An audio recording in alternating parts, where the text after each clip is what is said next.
গত 2024-এ 5ই March, 5ই July, August, যেটাকে 36 August বলি, আমাদের কতগুলো লোক শহীদ হয়েছে।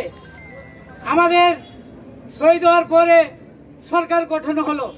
ইউনূস সরকারের কাছে আমরা বারবার গেলাম যে যতগুলো লোক শহীদ হয়েছে তার লিখিত করে তাদের প্রতিদান দেওয়ার জন্য আপনি বন্দোবস্ত করুন এবং যে সরকারের অধীনে আমাদের ছেলেগুলো মারা গেল তাদের বিচারের আওতায় আনেন।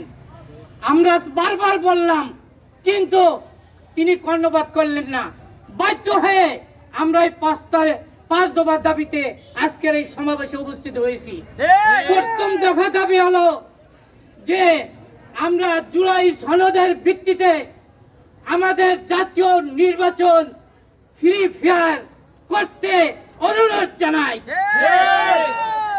তারপরে যে সমস্ত শহীদ হয়েছে এই শহীদদের পুরোপুরি অর্থ দান এবং তাদের বিচারের যারা করেছে তাদের বিচারের আওতায় এনে তাদেরকে উপযুক্ত পরিমাণে বিচার করতে হবে।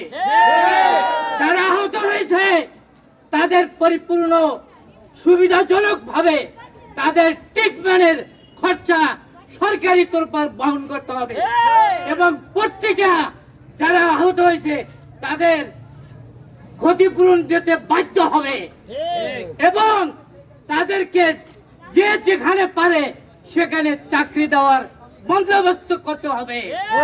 13 সনে আমাদের প্রায় 1200 উলামায়ে কেরাম শহীদ হয়েছে। ওই শহীদের বিচার করতে হবে।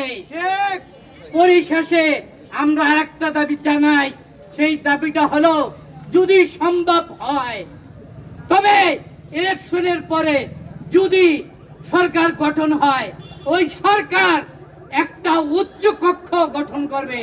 উচ্চ কক্ষ গঠন করার ভিতরে পিয়ারের মাধ্যমে ওই কক্ষকে আপনারা নির্বাচিত করবেন।